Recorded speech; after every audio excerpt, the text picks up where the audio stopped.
Seth obviously doesn't believe in PowerPoints either, and neither do I. I tend to think they put audiences to sleep. I thought the interesting remarks to start a dialogue, since we're talking about forum, this should simply be interactive, would be actually go to some of the theory that started my investing and started LinkedIn at a very high level, and then, as it were, pass the mic. So in 2002, when we had sold PayPal to eBay, I was looking around, and most of the venture capitalists in Silicon Valley believed the internet was dead. It was owned by Google, Yahoo, Amazon, eBay, etc. And what I think that they had missed, because frequently one of the things I love about Silicon Valley is it's mad after the future. Matter of fact, I started hearing about Web 3.0 a couple of years ago. I don't think we're there yet. But one of the things they've done is they said, okay, well, the internet's done.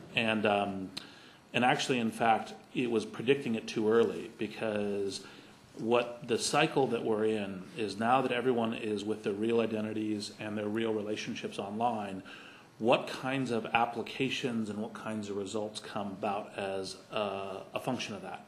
And in the very earliest days with some blogging and everything else, it was like there was a heavy social media influence in this, and social media is, of course, a great thing. I've invested in a bunch of it. But it's also, it's a question of kind of how do people begin to change the navigational path of their, quote unquote, real lives based upon their actual identity and relationship participations in these online media. And obviously that started happening with a variety of, social networks and other kinds of things online, and obviously that's going to be extended to mobile in interesting ways in the next few years, and deepening.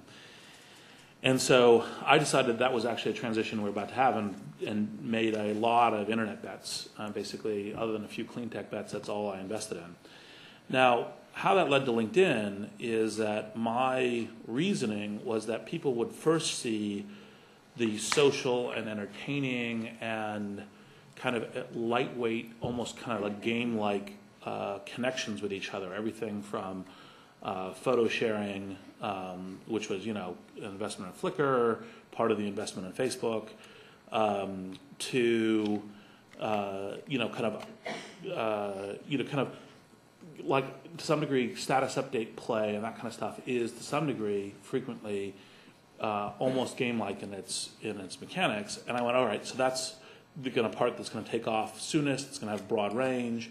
But actually, I think our lives are composed of kind of multiple spheres, and one of the spheres is an economic sphere, and that there's a confluence of how the change in people's work lives and career management and what actually constitutes an economic life is changing, and it actually has a deep parallel to what's going on the internet, because on the work side, basically every individual no longer is kind of what you might think of as a medieval model of kind of working in one corporation for 30 or 40 years. And that's even true in Japan, where your average 30-year-old has had 4 jobs at this point, but is instead essentially a small business where they maintain the personal brand. Some of that will manage for, of course, social media in terms of technical stuff, but also their competitive position, assets like business intelligence or resources they can call upon in order to solve tasks. And you have the world becoming flat in terms of kind of more global competition. And now, in terms of maintaining themselves as a competitive business, because competition is always, competitive position is one of the questions you always ask in business, they have to do that themselves. There's not like management training seminars in a variety of companies, because companies usually expect you to last now 2 to 4 years. And there's a few holdovers, but not many. And the trend is much more to what has been described as a free agent nation. Now, the analog to what's going on online with all these transformations is quite easy. So, for example, one of the things that's interesting when you have everybody having a real identity voice online is, well, everyone has the question of how do you manage your own personal brand management becomes a relevant question, whether theoretically or practically. The question of how do you use these tools to bind yourself together and collaborate and coordinate and build relationships. And so for the last kind of comment about this. Actually, I'll make two last comments. One is, one of the things that I've always found overly simplistic about the general theory of capitalism is that business and trade is based on future expectations. And that future expectations is not mechanistic like a contract. It actually has a lot to do with, what do you really expect to have happen when you engage in a business venture or transaction?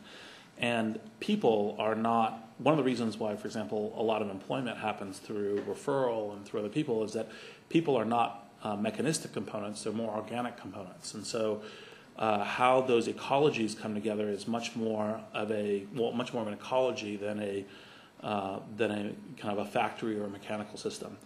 And so,